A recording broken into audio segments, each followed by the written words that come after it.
નમસ્કાર. આજે આપણે ધોરણ 12 ની અંદર અર્થશાસ્ત્રમાં 10મો પાઠ એના વિશે જે બી સેક્શનના પ્રશ્નની બહુ ડિમાન્ડ હતી કે સાહેબ 3 માર્કના પ્રશ્નો મોકલો, તો આજે એના વિશે બે પ્રશ્નો એક સાથે આપણે ચર્ચા કરીશું. આજે પહેલો એક મોસ્ટ આઈમ્પી પ્રશ્ન લઈએ, વિશિષ્ટ આર્થિક વિસ્તાર.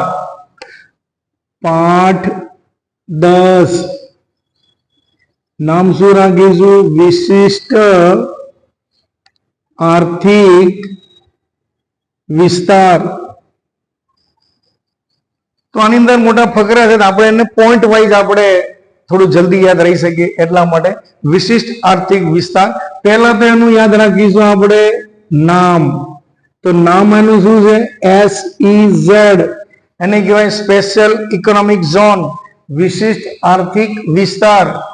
આની શરૂઆત, તો આની શરૂઆત 1 એપ્રિલ 2000 ની અંદર એની શરૂઆત થઈ.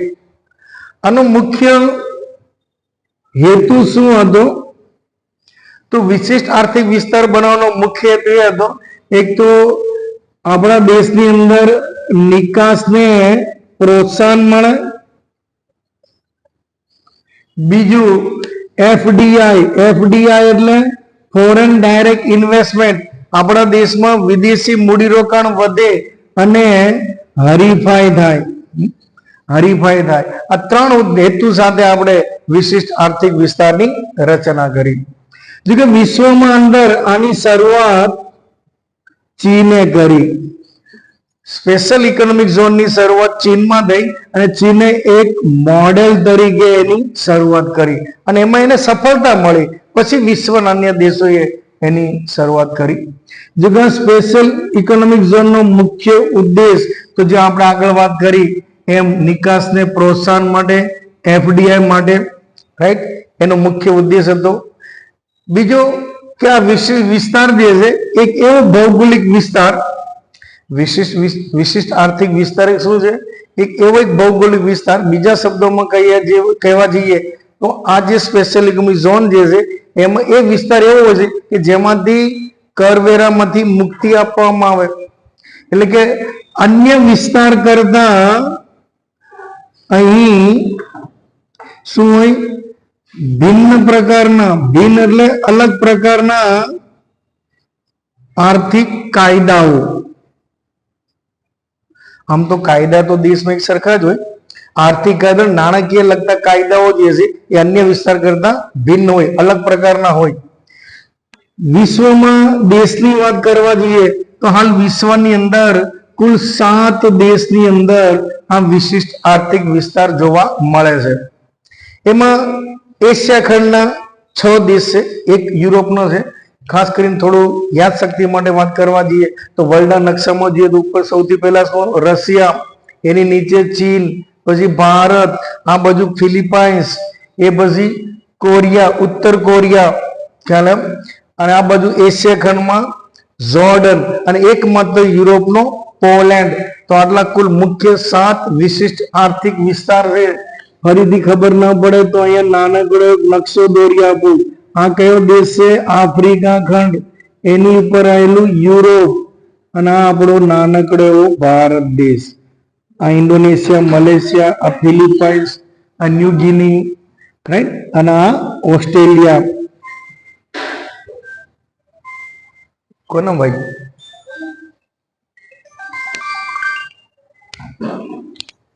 તો અહીંયા સૌથી પહેલા શું આવે? રશિયા, એની આગળ અહીંયા ચીન, આ પછી આપણો દેશ ભારત, આ ફિલિપાઇન્સ, અને અહીંયા આગળ આવે ઉત્તર કોરિયા, અને અહીંયા આગળ આવશે જોર્ડન, અને યુરોપની અંદર એકમાત્ર દેશ પોલેન્ડ. તો આ 7 દેશ, એમાં વિશિષ્ટ આર્થિક વિસ્તારની રચના કરવામાં આવી. હાલ ભારતમાં ક્ષેત્રોની વાત કરવા જઈએ તો કુલ 8 ક્ષેત્રો છે. ભારતના 8 ક્ષેત્રો યાદ રાખવા હોય તો બહુ સિમ્પલ છે. આ આપણો ભારત દેશ, 4 ડાબી બાજુ, 4 જમણી બાજુ. એક તો અહીંયા સૌથી પહેલા કંડલા, પછી અહીંયા આગળ આવશે સુરત. તો બે ગુજરાતના મુખ્ય કેન્દ્રો કંડલા અને સુરત. એ ઉપરાંત અહીંયા મુંબઈની અંદર સાંતા ક્રુઝ, કેરળની અંદર કોચીન, એ ઉપરાંત તમિલનાડુની અંદર ચેન્નઈ, આંધ્રપ્રદેશમાં વિશાખાપટ્ટનમ, પશ્ચિમ બંગાળમાં કલકત્તા અને ઉત્તર પ્રદેશનું એકમાત્ર નોઈડા. અહીંયા ફાયદા કલકત્તાની અંદર. તો મુખ્ય કુલ 8 ક્ષેત્રો આપણા દેશની અંદર છે.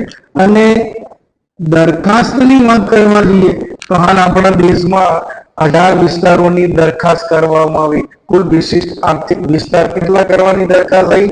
18 ની. આ MCQ માં પણ પૂછી શકે. કોણ કરી શકે? છેલ્લો પોઈન્ટ, આ જે વિશિષ્ટ આર્થિક વિસ્તાર છે એની સ્થાપના કોણ કરી શકે? તો કે ખાનગી કંપની, રાજ્ય સરકાર, કેન્દ્ર સરકાર, સંયુક્ત સંસ્થા એની સ્થાપના કરી શકે. એ પણ ભારતમાં કોઈ પણ વ્યક્તિ આ વિશિષ્ટ આર્થિક વિસ્તારની સ્થાપના કરી શકે. માત્ર ભારત નહીં, કોઈ વિદેશી કંપની હોય તો પણ વિશિષ્ટ આર્થિક વિસ્તારની સ્થાપના કરી શકે. પણ એના પર જે નિયંત્રણ જે છે એ કેન્દ્ર સરકારનું હોય. તો એક મોસ્ટ આઈએમપી પ્રશ્ન, વિશિષ્ટ આર્થિક વિસ્તાર 3 માર્કની ટુકડોની અંદર પૂછી શકે. આટલા પોઈન્ટ યાદ રાખવાના છે. MCQ ટાઈપ લખવાનું છે તો આપણને જલ્દી યાદ રહી શકે.